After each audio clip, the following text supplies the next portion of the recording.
Real quick before we start, for anybody that doesn't know me, my name's Zach. I'm an acupuncturist and a holistic health coach. I definitely specialize in the more complex chronic type diseases. Meridiogram is an app that I developed in order to help people with their really challenging chronic diseases. And the webinars here are to share a lot of the information, the unique perspective that I have about medicine.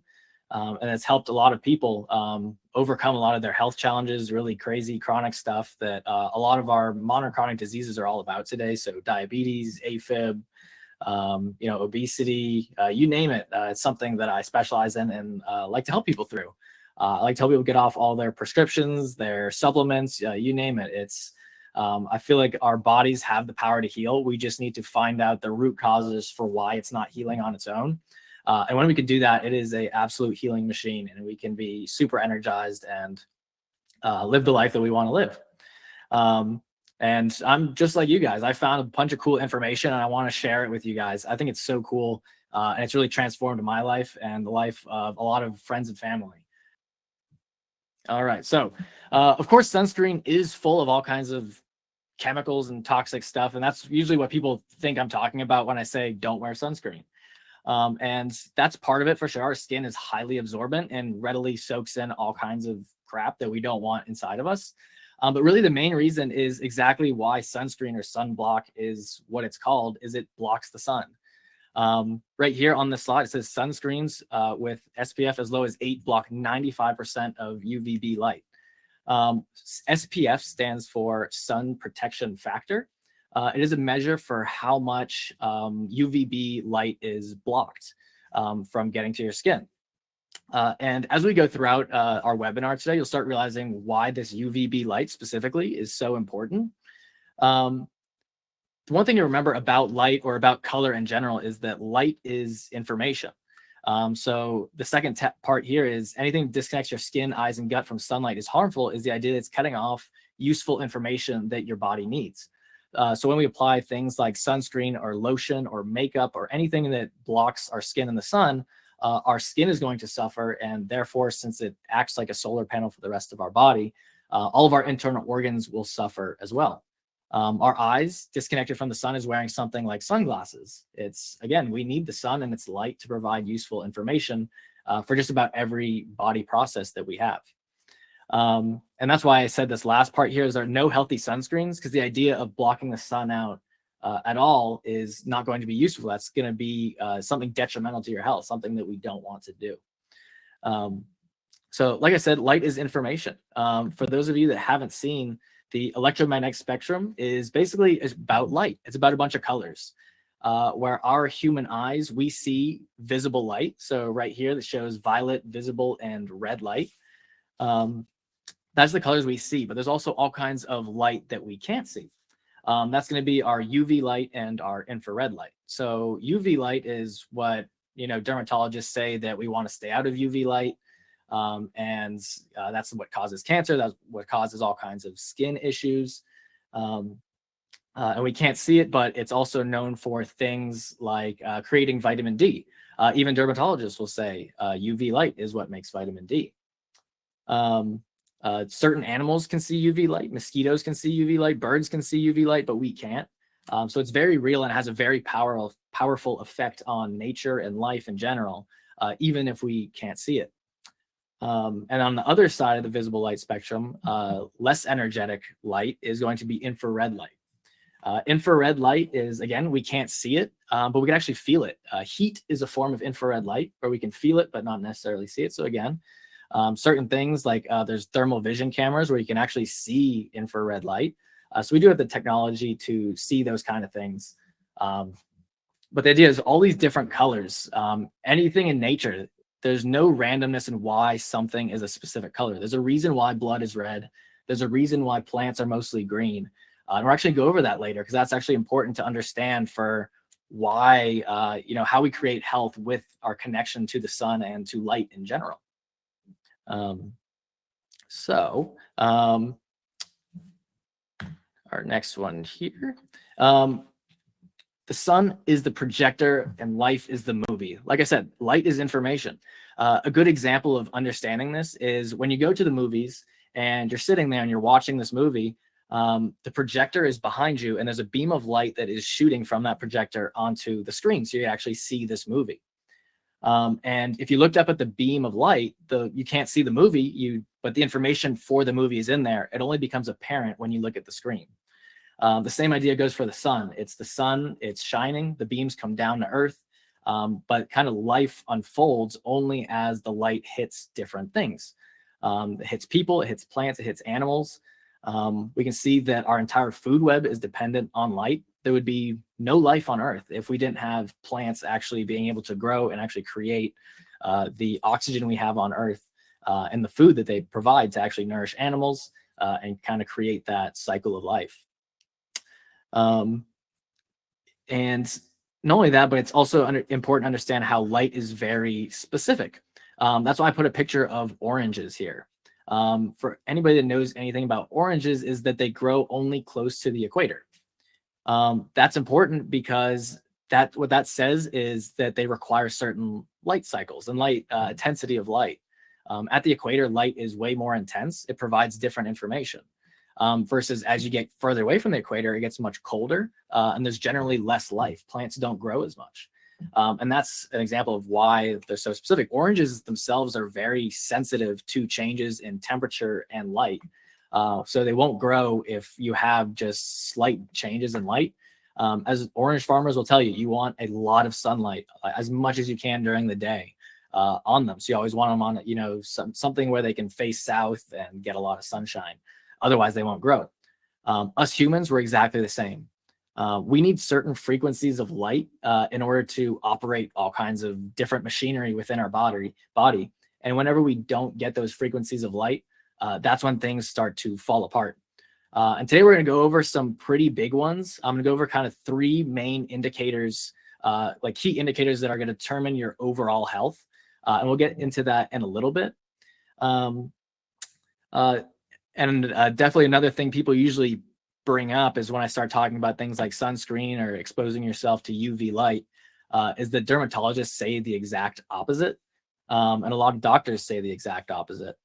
But as we go through, we'll kind of explain why that is. And I'll say kind of explain why they may not be giving you the best information from what I've come to understand from asking, people way smarter than me and reading a lot and just being generally a nerd. Is that you just kind of learn certain mechanisms behind things and start to question and fact check people. And then kind of the truth starts to spill out about kind of what you need to know. As we go through this as well, this webinar, you'll start to realize that I'm not quoting any studies. In my opinion, studies don't hold a lot of weight. They may point to certain evidence in a certain direction.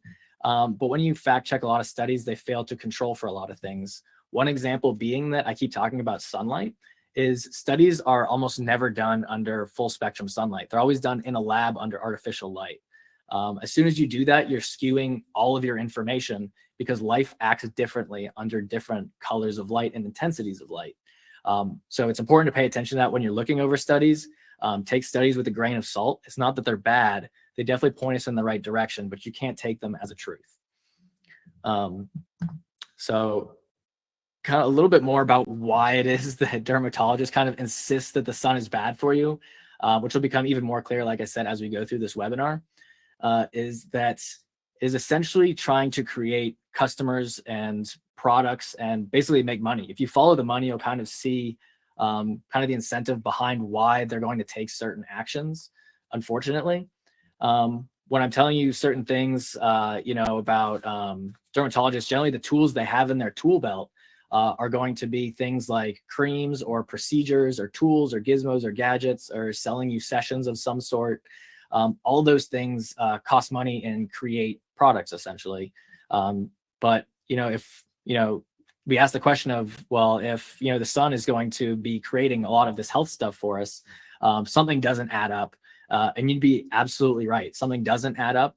Dermatologists are saying, sun is causing damage, but as we, spend more time inside, we spend more on technology, we spend more time with technology, skin diseases keep going up. They're on the rise. They keep raising. So if the sun is the problem, but we're spending less time in it, you're right, that doesn't add up. And we'll go over exactly why. So we're getting to the juicy stuff now. Like I said before, 3 key indicators for determining overall health. They are vitamin D, melanin, and water. Vitamin D is connected to just about every chronic disease you can have. It's a super important indicator. It's if somebody has some sort of significant chronic disease, I can bet that their vitamin D is going to be low. That one is usually not as surprising to people as the other two. Melanin, usually people are pretty shocked about. People know melanin as what gives the skin pigment, just like the picture I put here. There's a more pigmented hand and a less pigmented hand. The story of melanin will likely blow your mind, and it is a very cool story. So I'm excited to share this with you a little bit later. As far as water goes, water, we're talking about the hydration within your body. I have a lot of clients that come in to see me saying, oh, I don't have a problem with water. I drink a gallon of water a day. But they are obviously severely dehydrated. They have their doctor telling them they're dehydrated. All kinds of tests show within their body that they are not holding on to water within their cells. And we'll go over exactly why that is, and why looking at the water content within someone's cells is critical to understanding why they have certain diseases that develop, as well as how that actually influences certain genetic expressions that express disease, versus not selecting for those and actually selecting genes that select for health instead. And it is related to water. So it's pretty cool. So we'll kind of go through all 3 of them. We'll start out with vitamin D. And for vitamin D, what's kind of important to understand is kind of the mechanism for how it's made. And once you understand how vitamin D is made, you kind of see how sunscreen actually jams that process, and how you actually won't make vitamin D. So let me move on here. I skipped one over. Hold on 1 second. There we go. All right. So this is the process and how our body makes vitamin D. It starts in your liver. Your liver produces cholesterol, and actually produces LDL cholesterol. And many people say LDL, that's the bad one. And that is the modern medical paradigm narrative, is that LDL is the bad cholesterol. In reality, it is not the bad cholesterol. LDL cholesterol acts as a transporter molecule, essentially transporting things around the body. And so the process of vitamin D specifically is that your liver produces this LDL cholesterol and it goes to your skin. Then it goes in your skin and kind of hangs out in there. There's certain these layers of keratin, which is basically kind of like a thick matrix that holds skin together. And cholesterol likes to wedge itself in there and get nice and comfy as it waits for UV sunlight, essentially, number 3, to when you have that UVB sunlight specifically hit that cholesterol, that's when it starts changing forms. A couple different things happen when you have that UVB sunlight hit cholesterol. The first thing is it actually sulfates cholesterol. That meaning that it becomes a more active form of cholesterol to do more work within your body and makes it not more useful, but a different kind of use. It also turns some of that cholesterol into pre-D3. Then it goes on to actually create something called LDL sterol. It goes on to create vitamin D3. And it actually has a bunch of different forms of vitamin D, which is also important to understand, which we'll get into why that's so important a little bit later. That LDL sterol is what is responsible for turning on a bunch of your immune system genes within your skin. So something like when you have psoriasis, an autoimmune skin condition, that is when you're not having those specific healthy genes get selected. That is going to be a lack of that LDL sterol. And like I just told you, it requires UVB sunlight specifically to activate that. The UVB sunlight is sunlight that isn't available year round for everybody, which is why when you move further north, there is the idea that, yeah, we have certain seasonal depression and we have all kinds of diseases actually get worse in the winter, is actually because we have less UVB sunlight. And this is why all chronic diseases, again, tied to vitamin D, is if you tested anybody's vitamin D levels in these scenarios, they're going to be deficient not only in, their all forms of vitamin D, the pre-vitamin D3, D3, sulfated D3, LDL sterol, all these things. the list goes on to kind of deficiencies it creates when you can't transfer that cholesterol into vitamin D, which I put the dotted line right there showing where sunscreen just jams this process. This is where the traffic starts, is obviously if you put that sunscreen on the skin, like I said earlier, sunscreen as low as SPF 8 blocks 95% of UVB light, meaning that you're severely shunting your ability to actually turn cholesterol into vitamin D. So not only does that mean you have no vitamin D and you have no LDL sterol to activate your immune system, that also means that cholesterol actually just keeps hanging out. Your liver keeps creating cholesterol, LDL cholesterol, that circulates around your body. And when it's not transformed into the useful things it needs because of the lack of UVB sunlight, essentially that means you have high cholesterol. That is the part of the high cholesterol story right there. And that's why LDL cholesterol gets a bad name. When it's trying to transport, but it can't transport because it's not able to offload what it has, it actually just degrades and turns into the actually bad LDL cholesterol, which is called SD-LDL cholesterol. And that is the stuff that causes damage. That's what gums up the arteries and creates plaques and things like that. So obviously, it's a little bit different than probably what you've heard as kind of the mainstream paradigm. Again, I'm just sharing the information, and I want you to fact check me. These are things that are available to just Google and look up the mechanisms and the actions behind these things. So when your doctor does something like recommend a statin, before saying anything about sunlight, you can ask them about, well, why aren't, I haven't been really getting sunlight. Why wouldn't I do that first? Once you kind of know better and know how this is, you're able to kind of navigate your medical decisions better, ask better questions, and really get to the bottom of it. So that way you can avoid getting on certain prescription drugs or supplements, or kind of just gizmos or gadgets or tools that you have to pay for. A lot of times the answers to our medical questions or issues or challenges are actually right under our nose. It's looking at the root causes for why these things happen. So if it's as simple as you're just not getting sunlight to make vitamin D3 and actually lower your cholesterol levels, that's pretty straightforward and pretty easy. I'm telling you, go take a beach vacation. That's an awesome prescription. Like I'll happily take that. Getting back to how vitamin D is made, after a few more minutes of receiving UVB on your skin, as your body's creating pre-vitamin D3, LDL sterol, those things, and all the other kinds of vitamin D3, there's a process of it getting sulfated, like I mentioned earlier.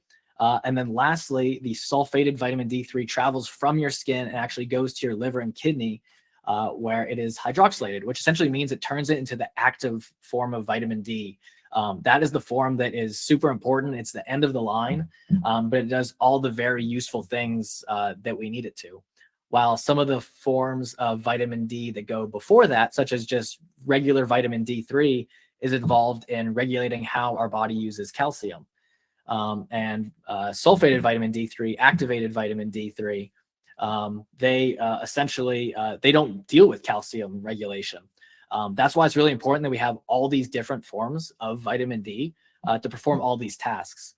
And the only way that that happens is when we are able to get the frequencies of sunlight to actually create all these forms. And this is also an important reason why vitamin D supplements fail. When you take a vitamin D supplement, you are just taking a very one specific form of vitamin D. You're either taking vitamin D2, you're taking pre-vitamin D3, you're taking vitamin D3, sulfated vitamin D3, and no one's on 8 different vitamin Ds. And that's essentially what you would have to do. But even then that wouldn't work because again, frequencies of sunlight determine the action of specific vitamins and minerals. So that's where one of the reasons why vitamin D fails.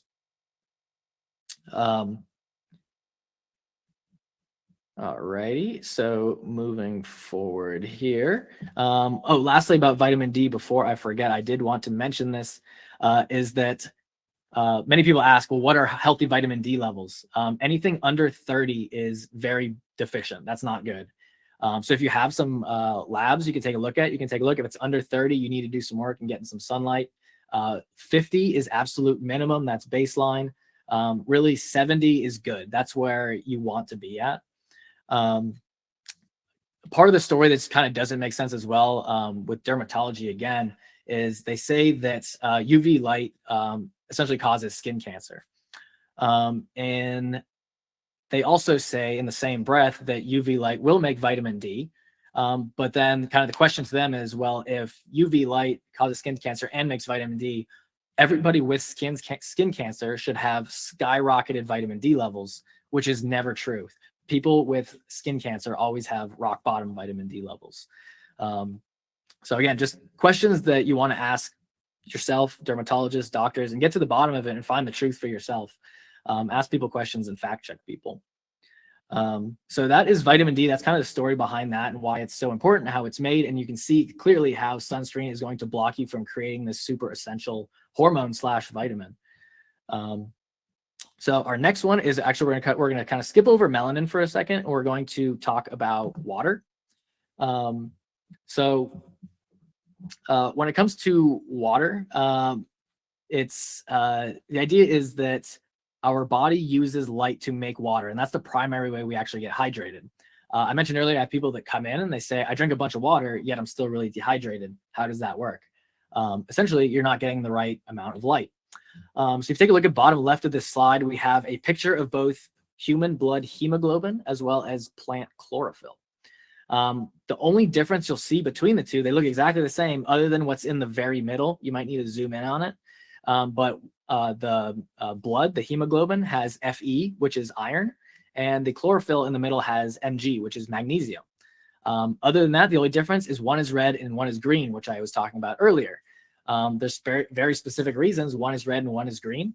If you look at the two graphs to the right of the chlorophyll and the hemoglobin, the left one is showing that iron absorbs red light and also emits or fluoresces red light. And that's why blood is the color red, because of the iron that it contains within it. That's why iron deficient blood looks a lot different, looks a lot less red. And then the graph over that shows where it is that chlorophyll is absorbing light and also fluorescing. So the reason why they actually emit those colors of light is super important. And kind of moving on to how it is exactly that our body makes water from light is we can see this in the photosynthesis equation. In this equation, we learn in 5th grade that plants are able to take in the carbon dioxide that we breathe out. They drink up water through their roots from the soil, and sunlight goes into their chlorophyll and actually creates the sugar for energy that they use, as well as just the plant itself. The fruits it creates are all made of the same C6H12O6. Those are atoms. That's carbon, hydrogen, and oxygen. The leaves of a plant, the stem of a plant, the fruit, they're all made of atoms just like that. And that's what we eat, essentially. It's when you eat an orange, you're eating fructose, which is actually the same equation as glucose. It's carbon, hydrogen, and oxygen. That's what you're eating. As well as when you actually go through that photosynthesis process, plants, of course, make the oxygen that we breathe in. The cool part about this equation that you don't get taught in 5th grade, you just replace the chlorophyll in the middle with hemoglobin. And so putting the arrow the other way means that we breathe in oxygen from the plants. We eat different foods like the oranges, get our C6H12O6. And right in the middle, it shows sunlight right there. Without sunlight hitting the hemoglobin, hemoglobin is something called a chromophore, just like chlorophyll. A chromophore is any kind of pigment that is there to absorb light. And when that hemoglobin actually captures light, specifically red light, that's why it's red. I showed you here, it absorbs primarily red light and emits red light. That's really important to the story because it brings that red light into our cells, into where we have mitochondria, which are known to be the energy creators within our cells. In those mitochondria, they have little tiny proteins that require different colors of light. The 4th protein in there has 4 different, very specific wavelengths of red light that it needs. It gets that red light by being transported by hemoglobin. So that is how, when we look at our photosynthesis equation again, how we're able to actually create water and carbon dioxide from that. The carbon dioxide is what we breathe out and give back to the plants. But we create that water inside of our cells. Just like I said, it delivers the red light to the mitochondria within the cell. That means it's creating water within the cell. It's hydrating itself. So the more sunlight you get, it actually hydrates you. And this is exactly the same mechanism for why sunlight is not responsible for essentially wrinkles, dehydration, and aging. As you know, we age and actually lose water. When we're babies, we're 80% water. When we're 65, 75, we're 55% water. The unhealthier you are, the lower water content is available within your cells, which shows us right here that the more sunlight we can get, the more water we can create inside. It has nothing to do with drinking the water necessarily. Not saying don't drink water. It's just how we actually hydrate is mostly dependent on the light that we receive. And that's kind of the big takeaway here. This also answers the question of, you know, why it is that everyone's taking a bunch of magnesium and everyone's so magnesium deficient. I've seen people on huge doses of magnesium. They're absolutely crazy, yet they're still magnesium deficient. Why that is because magnesium is hydrophilic. That means that magnesium needs water and loves water. It goes to wherever water is. So if you're trying to get magnesium inside your cell to do work and it doesn't have enough water in it, that means magnesium doesn't get in there to actually do its job. So you can take these massive doses, but you're going to flush out magnesium anyway. It doesn't matter how much you do take in. Tying it over to our vitamin D story as well is magnesium is actually a cofactor that's involved in turning cholesterol into vitamin D in the activated form of vitamin D. So if you don't have water within your cells to actually hold on to magnesium to help the vitamin D process, none of the things happen. It starts to unfold the story about how everything is so interconnected and interweaved. Nothing's linear at all. You start to see how even if you can't just ignore any specific one part of the process. That's why just taking magnesium is never going to be enough. If you don't have water, if you don't have the sunlight to change cholesterol into vitamin D, it's not enough to kind of half-ass everything. You got to kind of commit to doing one thing. As soon as you receive any wrong signal, the mechanisms completely kind of fall apart. And it kind of all goes back to how tied to nature are you and how disconnected are you from living indoors. And there's a lot of different ways, especially when we're away from sunlight is a huge one, which is kind of the main thing today. So when you're wearing sunscreen and you're not able to get sunlight in, you're not able to reverse that photosynthesis and actually create water within your cells. And that's how we see when aging and disease happens, when we are deficient in water. And like I mentioned earlier during the introduction, the amount of water within our cells is actually a big factor in genetic expression. It's something called heteroplasmy rate. Heteroplasmy rate determines how likely a gene is going to be selected, specifically a pathological one, meaning a negative gene expression, selecting for a disease.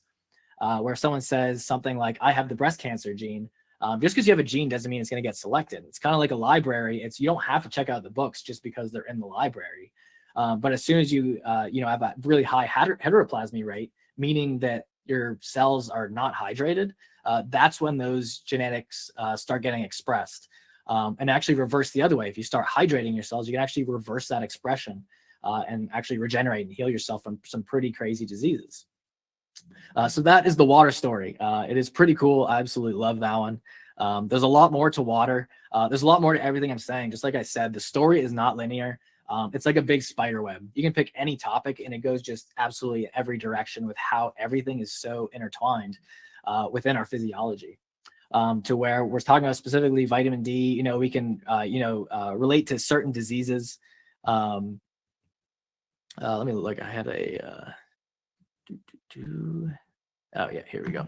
I had a list of vitamin D related diseases here. And if you kind of take a read through it, you realize it's absolutely everything. And we are kind of talking about a very broad sense today where we're saying three main key indicators for health. So it's covering everything, but I understand everyone has their specific health challenges. So, people will say, well, how does my osteoporosis relate to light and things like that? But specifically for osteoporosis, you're going to have low vitamin D levels. You're going to have low hydration. You're going to have low melanin, which we'll cover next. The point being that in our future webinars, we will go over more specifics, even though today we're being way more broad about what we're talking about. But I definitely want you to start asking the questions, how is it that sunlight is actually creating this? Just understanding some of the mechanisms we're talking about today and how it's actually creating certain changes within the body and selecting for certain genetic expressions and things like that. So moving on to melanin, and this one, I don't want to pick favorites, but this one might be my favorite. Melanin is really cool. So melanin, the best indicator for health and longevity. Most people know it as it just gives your skin pigment. It does that for sure. And that's why I have the guy on the right here. He has a lot of pigment in his skin. He also has all kinds of freckles going on. He has a lot of different melanins in his the skin on his face. Melanin has a bunch of different forms to it. There's melanin that specifically just pigments skin. There's melanin that specifically pigments our eyes, pigments our hair, and it actually pigments all of our internal organs. Wherever you find melanin in the body, it is really important that that organ gets a lot of light. Melanin is there to essentially absorb light. Melanin is present throughout our digestive tract. It's called enterochromaffin cells, is where these dark patches within our intestines and our gut and our stomach, where melanin likes to hang out. If you look at it in a microscope, it actually looks like dark patch. You say, what is that? That's melanin. Where most people say that's usually just on the skin. It's all inside of us as well. Those enterochromaffin cells are what makes 90% of our serotonin. It is what makes our melatonin. It's responsible for dopamine, a ton of different hormones.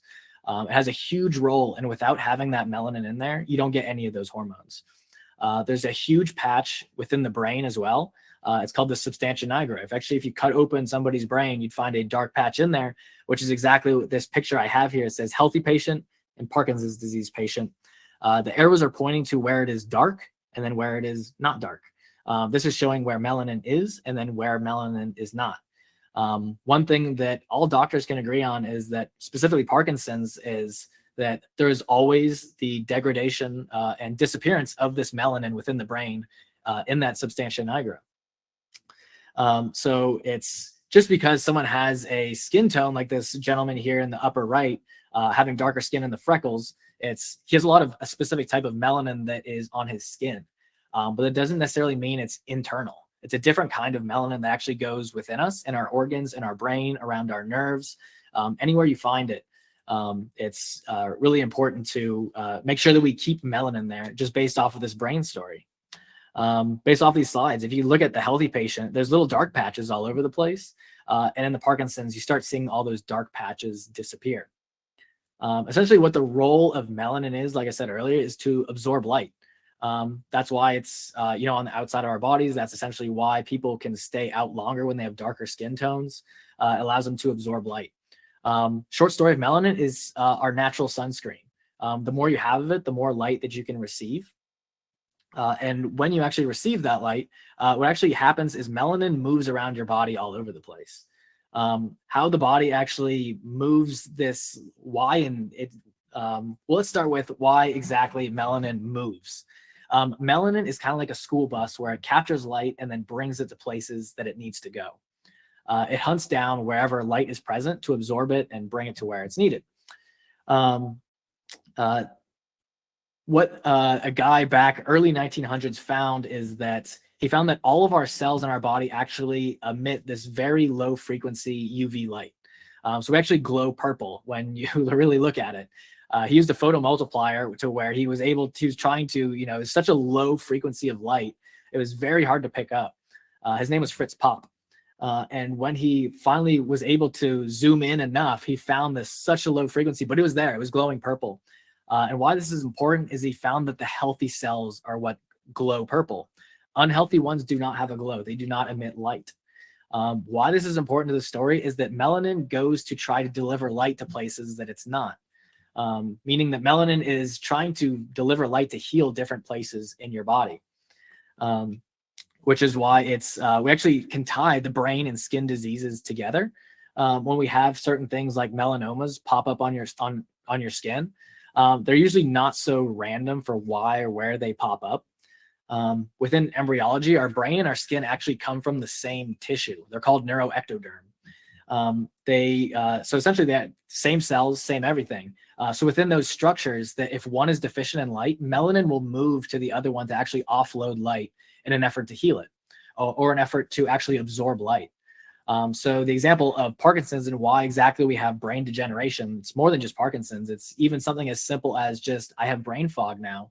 That's telling me that the melanin in your brain is disappearing. It's not able to actually offload light to create an electrical charge, to create the right brain waves in your brain to actually function properly. The melanin is leaving your brain in order to get light. It's saying, I'm not getting enough sunlight to create melanin inside my brain. When you go outside and you get in UV light, you get tan. After a while, what you'll notice is that tan goes away.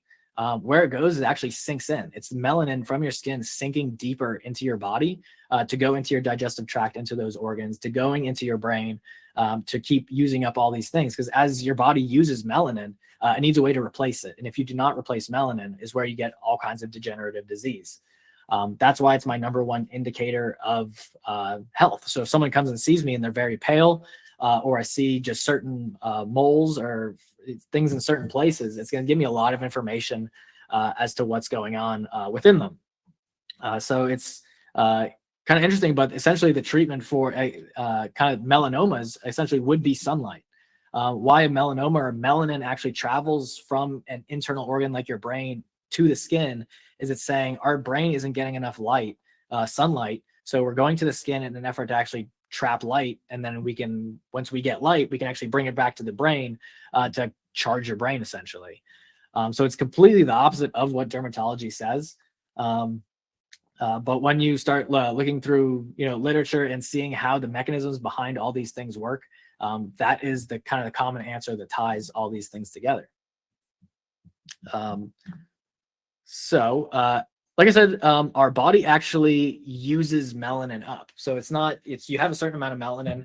As you live your life, it uses it for different purposes, essentially to keep you alive, do all these brain functions, and we need to replace it. That's why we're really built to be connected to sunlight in order to keep replacing this melanin inside of us. What happens when you lose melanin for whatever reason is that it breaks down into what are called degradation products. One of the main degradation products of when you break down melanin within your brain is it creates dopamine.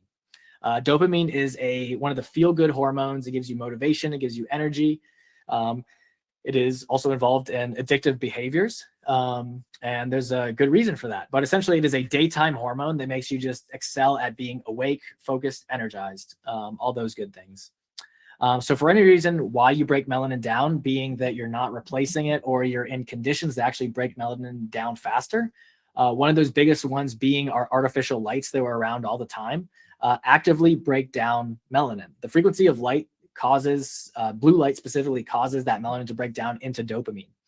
And this explains why all of our screens and devices and being under blue lit conditions is so addicting. Like I said, dopamine is involved in addictive behavior. So as you break down and degenerate your brain essentially with artificial lights, it becomes addicting because of that dopamine. And this is kind of was why screens are specifically that blue color actually goes back to when the mafia was trying to determine how to light their casinos and determine all the things within casinos to make people spend more money.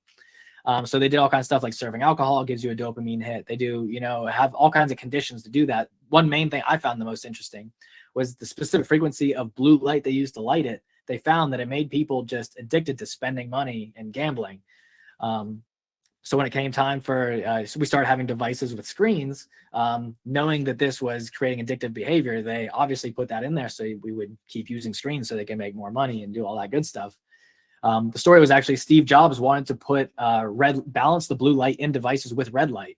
And he was basically shut down, saying that, we're actually trying to make our devices addictive and, that costs more money. So that's specifically why they did not balance the light within it. That also explains the story of why we have night owls. So at night, essentially, if you are in an environment of artificial light, we're supposed to have pitch black at night. We can get away with some light here and there, but if you have, you're watching TV, you're looking at your phone, you have the lights on a lamp or up above, you're breaking down melanin and creating dopamine, which is why people say, I'm so much more creative and motivated and I have all this energy to do stuff at night, is because you're degenerating the melanin within your brain to actually create dopamine, and that's the response you get. So it's not a good thing. That is a sign that you're degenerating your brain and that you should likely check in on your light signals to actually replace the melanin and stop degrading your melanin. Before, you kind of accelerate aging and longevity and dehydrate your tissues and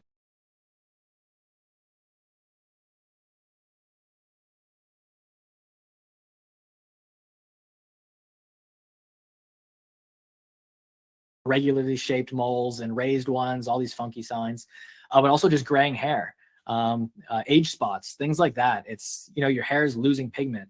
Same thing with eye degeneration. You'll notice it gets white and cloudy. It's the pigment, you're losing pigment within your eye. You're losing that melanin, that charge that it needs. You have a ton of melanin within the retina of your eye. That's why your pupil and your iris are so dark, and the sclera, the white around your eye, is white. It reflects all light and concentrate all the light going through your pupil into the very dark melanin in the retina in the back of your eye. And from there, it's able to actually deliver it to the brain. But as you degenerate the melanin within your eye, you're able to use light less effectively, and not deliver it to where it needs to go. And when that, if you damage your eyes, you're not able to get light into your brain, which leads to melanin degradation, which is no bueno, as we just went over. So the right side of this slide right here is, I found the slide. I thought it was just super interesting, so I wanted to throw it in here. First of all, of course, I noticed that it said sunscreen. So this doctor's idea is they're trying to treat pigmentation. Essentially, they're trying to stop creating melanin, which is what a lot of dermatologists or kind of beauty doctors want to do. As it's obviously lighter, just, you know, no freckles, and that you don't want any of that stuff. So they say wear sunscreen, which of course sunscreen is going to block melanin. We're going to go over our next one about how we create melanin, but that's going to be, it's UV light creates the melanin inside of us. So obviously if you wear sunscreen, 95% gets blocked by SPF 8. So that is one way to not get pigmentation. But not only would you not get pigmentation on your skin, but you also lose that within your brain, your digestive system, all your internal organs, and so on. And then the second one, they say prevent with antioxidants. Essentially why they say that, don't let your skin get the light that it needs. They're going to achieve their goal of not pigmenting skin for sure, but what they do is actually create damaged skin. They are creating a poor environment for health. Atrophic skin is essentially degrading skin. It's degenerating. In order for skin to do things like turn cholesterol into vitamin D and to make water and to make melanin and do all these things, it's kind of like I'll use the analogy of like a city. A good city that is able to function properly has a post office and grocery stores and a fire station, police station, has all these specific characters at play that make the city actually all work. Within your skin, when you start doing things like blocking light, we're not getting vitamin D within the skin. You know, we're not getting water within the skin. We're not getting all these things that we need. So that's like having a city without any grocery stores. Obviously, that's not going to go so well. And you start having some chaos in there. People are rioting because they want food. And that's where antioxidants come in. That essentially functions to calm down the chaos that you've created. So by doing something like wearing sunscreen, is you are stopping pigmentation, creating chaos within the health of your skin, and essentially trying to quench that with a Band-Aid. Lastly, the pigmentation lighteners. There's all kinds of products within like lotions and sunscreens and topicals, makeups, all sorts of stuff that say they use certain products for skin health. One of those, the one that is circled here, is called a tyrosinase inhibitor. And it's very tiny, but the line that goes above it, it says that it is what stops melanin synthesis. So if you look over back at our little diagram on the left over here, is you see the top, it branches off into tyrosine hydroxylase and tyrosinase, is that the tyrosinase inhibitor stops the arrow on the right. So you don't get tyrosinase actually creating melanin or tyrosinase dependent dopamine. So if you find yourself dependent and you're using a lot of sunscreen, there you go. You're blocking the signals necessary to actually make dopamine within your brain to feel good, focus, concentrate, be creative, all those kind of things. And on top of that, you don't get melanin to actually replace it inside your body. So obviously, we want to avoid all kinds of tyrosinase inhibitors. They put a few examples underneath that. I'll give you another example of a big one that's in a lot of skincare products is retinol, which is essentially vitamin A. Why that actually becomes a toxin is that vitamin A within the human body is always bound to light receptors. And when you just put a topical vitamin A on your skin, it's not bound to a light receptor. Free vitamin A, when it circulates throughout your body, is actually a toxin. It's called an aldehyde. The problem with that is aldehydes are actually energy deficient. So when they circulate around, they actually look to steal energy from other structures. So anything that is energized. And that's why they actually cause all kinds of oxidative damage, which I had also mentioned earlier, which steals energy for structures that need it. So if, you know, in all of our cells, I mentioned mitochondria, which are like little engines that actually create energy within us. And you are doing something like having vitamin A floating around, just stealing all this charge from those engines, your engine is going to just be leaking energy because you have this rogue vitamin in there where you think you're doing a good thing. Because vitamin A is huge when it comes to skin hydration, and a bunch of other things, all kinds of autoimmune diseases. But when you have vitamin A apart from our light receptors, it doesn't function so good. And vitamin A and vitamin D are intimately tied together, and levels need to be always kind of in line with one another. So if you're vitamin D deficient, you take vitamin A, it makes that vitamin A even more than twice as toxic. Same thing with when you take something like supplemental vitamin D, but you're vitamin A deficient, it's going to be something where your body won't be able to use vitamin D as effectively, and kind of exacerbates the problem of the imbalance between the two, again, creating more damage. So there's a lot of mechanisms that are all tied together, which is why supplements fail almost always. There are a few that are good for temporary uses, but most of them are prescribed or not understood to the full extent for how they affect other things in this spider web of health integration of our physiology. So it's once you'll start one product or a medication, and then all of a sudden you develop another symptom, and then you end up with a slew of other things, that medications and supplements, and before you know it, you have a whole cabinet dedicated to it, and then you're like, what have I done? How do I get out of this? All those kind of questions. So again, ask good questions, and you'll always be able to get to the bottom of the root causes for why these things happen. Melanin is made, like I said, with UV light. So there's a little diagram here. Obviously, if you put sunscreen on your skin, you're not getting UV light to actually get it into your body. What makes melanin is a certain peptide, which is a kind of hormone. It's a part of a gene called POMC. POMC stands for pro-opiomelanocortin. Really long word. That's why everyone calls it POMC.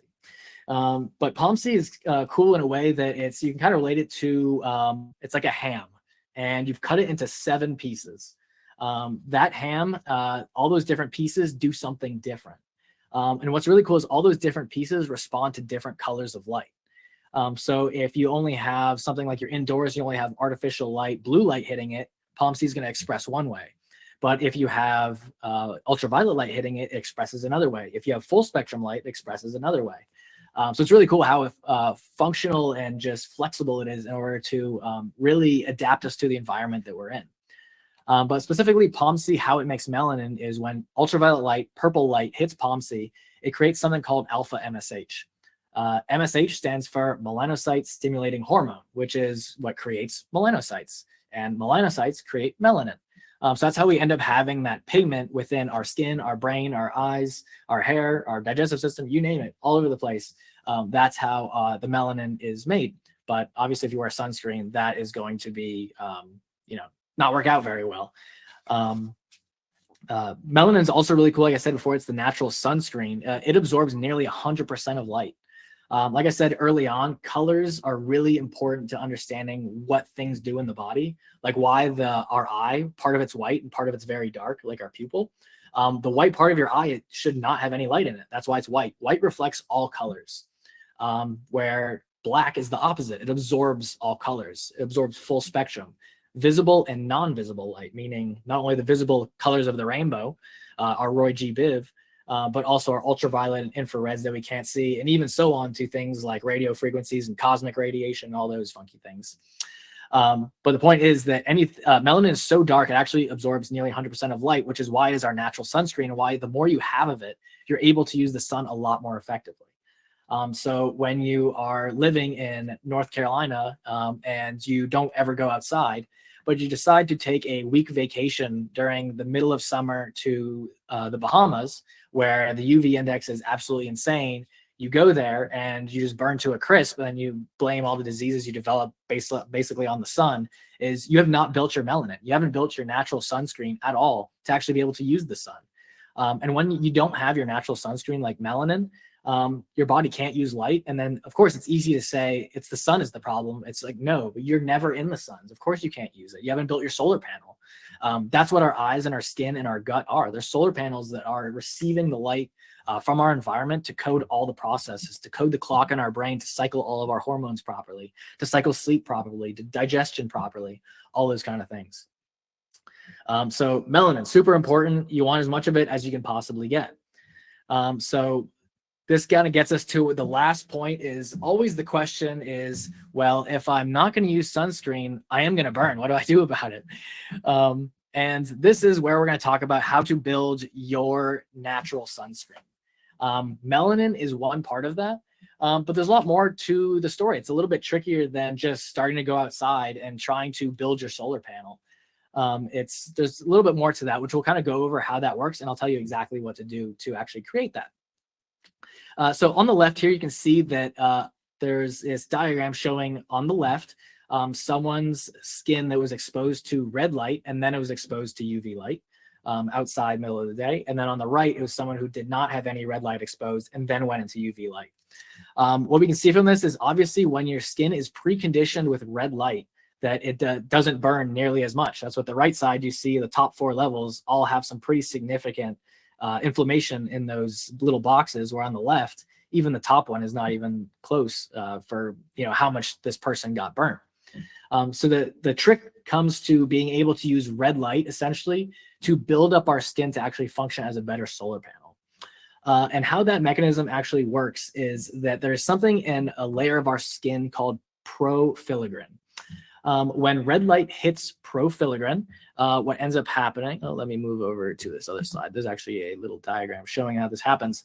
So on the top, there's 3 different kind of pathways. On the bottom one, it says histidine, then leads to a bunch of different things. When you have that red light hit profilagrin, it turns into a protein in your skin called filagrin. If you don't have red light hitting it, you don't get filagrin. Why filagrin is so important is filagrin is present in just about every autoimmune condition and skin condition that there is. So if you have it, you're going to be doing much better off than somebody without it. When you have that filagrin, what it does is actually create something called histidine in your skin. Histidine is something called an aromatic amino acid. That's really nerdy, and what that means is all aromatic amino acids in our skin require UV sunlight, purple light. If they don't get that, you end up having some not so great things happen. The example of this is people with histamine issues or mast cell disorders, kind of the same thing to a degree, where they end up having all kinds of histamine all over. They can't eat foods high in histamine, all those kind of things. Because histamine and histidine are, like I said, aromatic amino acids that require sunlight to break those down.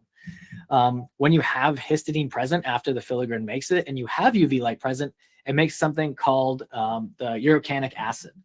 Urocanic acid is, again, another natural sunscreen that we have. It absorbs a lot of UV light specifically. And it's like it says, it has UV filter right here, versus above it, it says histamine creates erythema, which is essentially skin redness or inflammation. So after we have histidine in your skin, if you have no sunlight, you end up getting inflammation. If you do have sunlight, you end up getting UV and sun protection. On top of that, the urocanic acid, something else that it does is it actually determines a lot of how our body is going to make melanin or melanomas.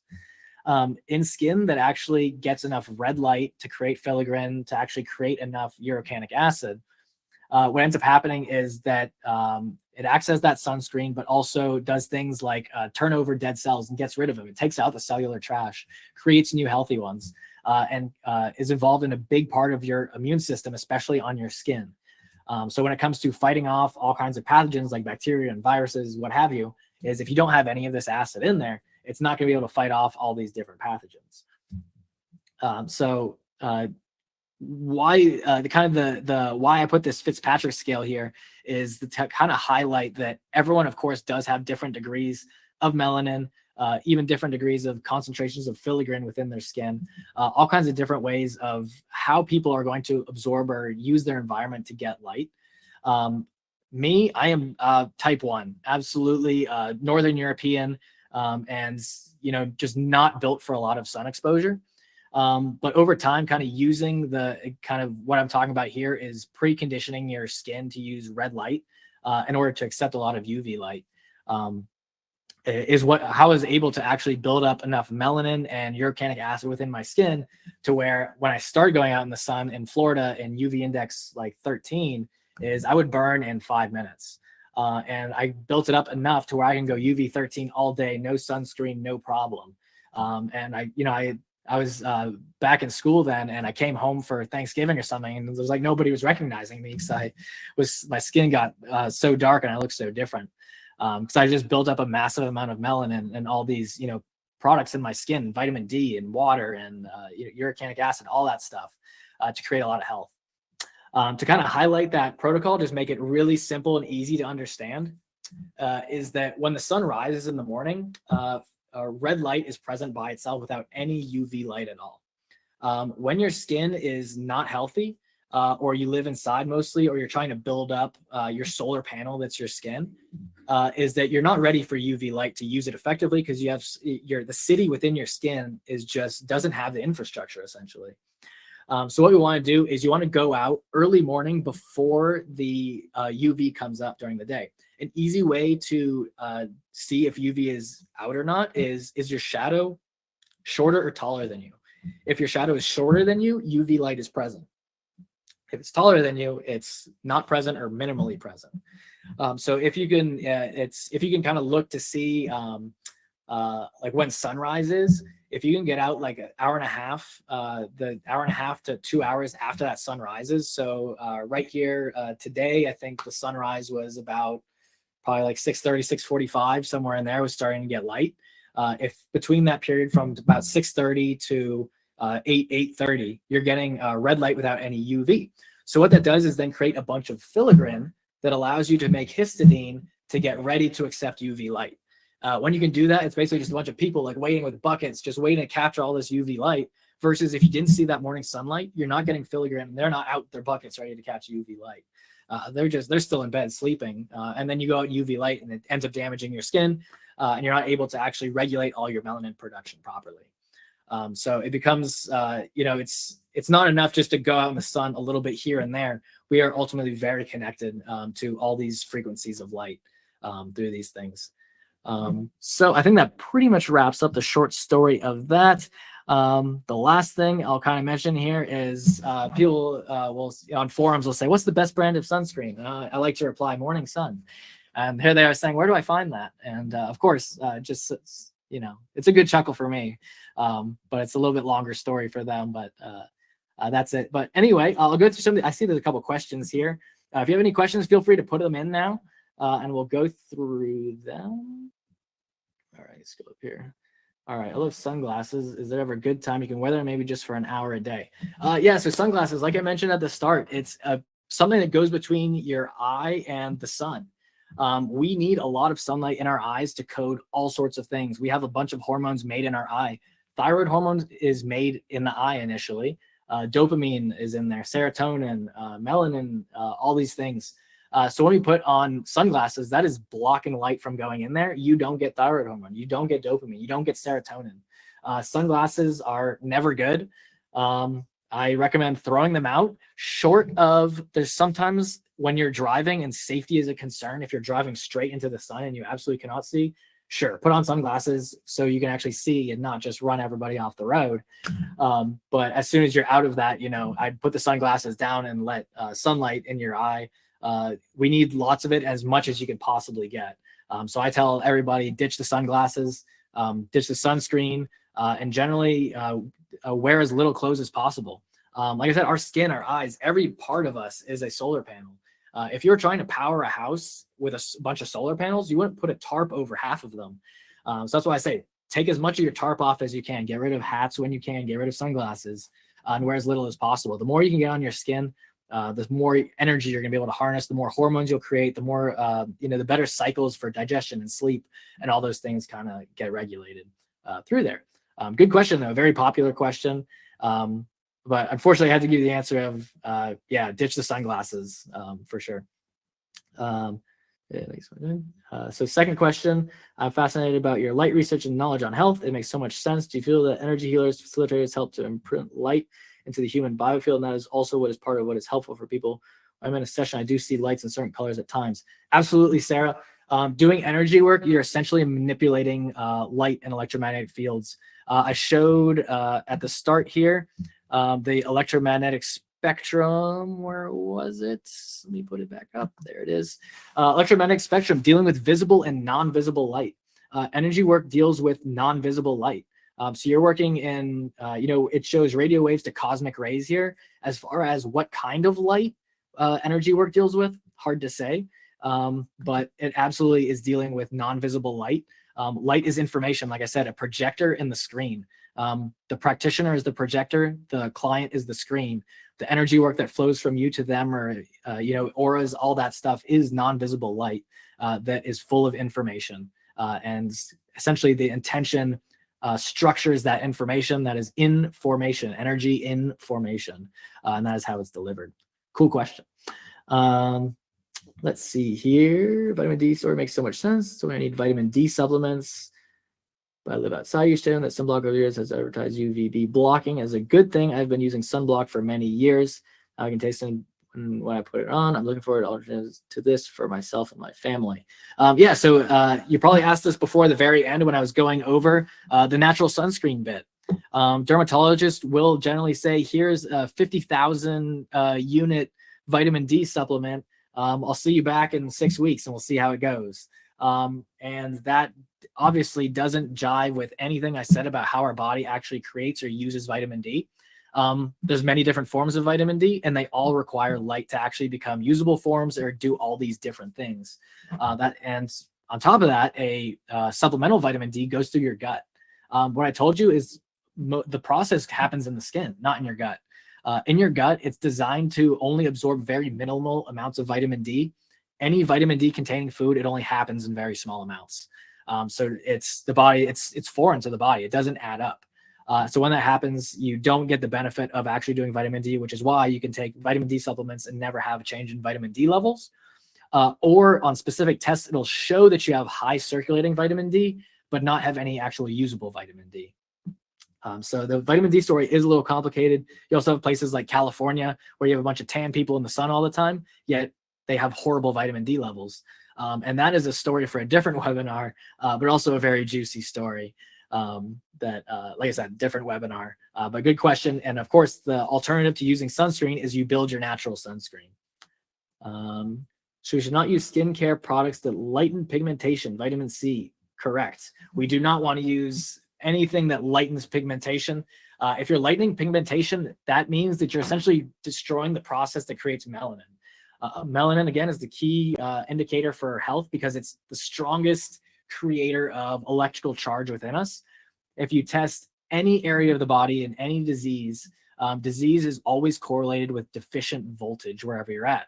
So if you test the voltage of any cells, it's if you have psoriasis in an area, if I tested it with a voltmeter, it's going to read deficient, which is why in my office I have a tester that I can, test any body part. Someone comes in with some kind of heart disease, I test, different heart areas related to different nerves in their ear, in their brain, all these things, and it all shows the cells related to the heart are deficient. Melanin is the main creator of charge for that, is what makes our cellular engines function really strongly. So no, we don't want to use skincare products.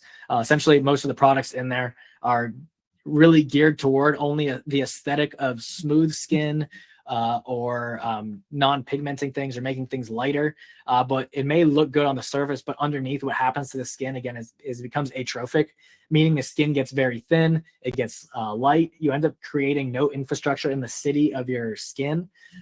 You're not going to get that filigree that you need. And your skin gets very weak. Filigree also is helpful for creating the matrix of keratin in your skin, which is what makes it tight and actually optimizes thickness in your skin. So some people having thin skin or they bruise easily, things like that, is where you're going to have like that low keratin level and a weak matrix. But when you have that matrix in there, you're able to hold on to things like cholesterol and actually make vitamin D. But if you do things to have weak skin, you can't hold cholesterol on your skin. You can't even make vitamin D then. So another way that you can not make vitamin D, even though you're, getting a lot of stuff that you need. I think So it looks like another question here. How long does it take to prepare your solar panel? Type 1 skin tone here. 2, best way to protect myself when headed to the beach in 2 weeks. So preparing this, just like I said, that last slide about preparing your solar panel is between now and also when you're at the beach, is you want to get as much red light before UV pops up as possible. So that is waking up with the sunrise and getting outside that as much as you can during that entire time. Creates a lot of filigree in your skin. So that way, when you do go out into that UV light environment, you're able to absorb a bunch of it and actually won't cause damage. So doing it now, will actually prime your skin and actually build up the amount that's actually able to create. And then when you're at the beach, knowing that you're going to be out, longer periods of UV light, definitely make sure to wake up early so you can get that red light at the beach. And you will notice that you'll be able to stay longer in the light than if you didn't kind of precondition in the morning with that red light. Same thing goes for healing skin or sunburns. Is sunset sun is also just primarily that red light, not having UV. So seeing sunsets is a great way to actually heal your skin and get even more red light and precondition it for the next day to start getting all that UV light that it needs. Is there any last minute questions? Put it in here. We got maybe like 5 minutes. No one has anything else, then we can wrap it up. Take weeks or months to create. So it's sort of automatic. It doesn't take weeks or months to create the solar panel. The solar panel is, you always have one, even if your skin is really deficient. It's just a very weak solar panel. The amount of red light you condition it with, and then afterwards filling. It's basically the red light creates as big of a bucket as for accepting UV light. So initially, if your skin is very damaged, you have a tiny little pail. So you may precondition your skin. That pail gets a little bigger. Then that day you go out, you get as much UV light as you can. As soon as you feel like you start burning, get out of the sun, put some clothes on.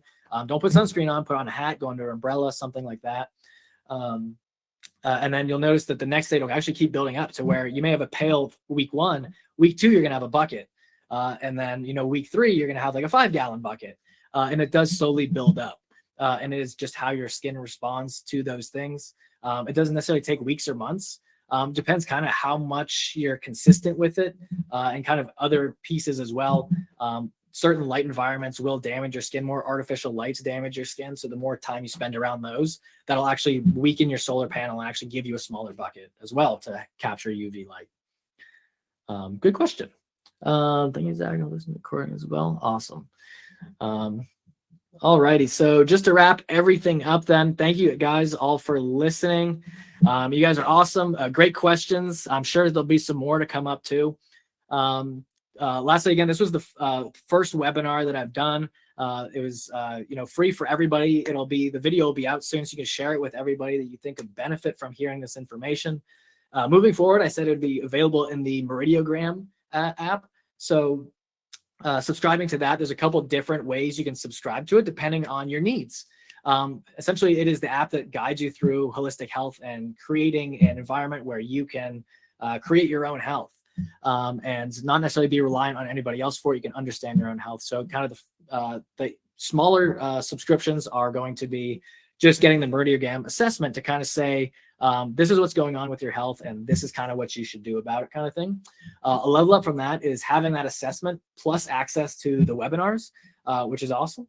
And then steps up from that is varying levels of guidance, which are one-on-one Zoom sessions that'll be, we're going to go through your health history, your environment, your Meridiogram assessment, all those good things, to where we really dive into you specifically. I'll let you know exactly what you need to do in very easy and digestible ways. And not only is this for you, but it's also for your family too. So a lot of these things, like I said, it deals with your environment. So when you're setting up your indoor environment, like I said, artificial lights damage your skin. So it's when you have a family involved, and it's obviously you want to care about their health too. So one cool thing you can do is with a few changes to your internal environment, you can really help not only your health, but your family's health. So it's definitely bigger than any just one of us. We're absolutely all in this together. That's why when I, find out the information I find out, I'm super excited to share it with everybody, because it's absolutely life-changing, and it's mostly free stuff or very cheap stuff. It just requires that you do it, kind of thing. And it's super exciting to know how much power for our own health we really have in our hands. and it's not in, you know, a supplement or a medication or anything like that. Once you understand kind of the things that you need to do to create health, it's so exciting. So I'm excited for all of you guys. Thank you for joining in again. I hope you learned something new, and I hope to see you in future webinars as well. If you have any questions that do pop up after letting this marinate, feel free to shoot me an email, and I'm happy to talk about it. And have a good day. Enjoy your sunshine.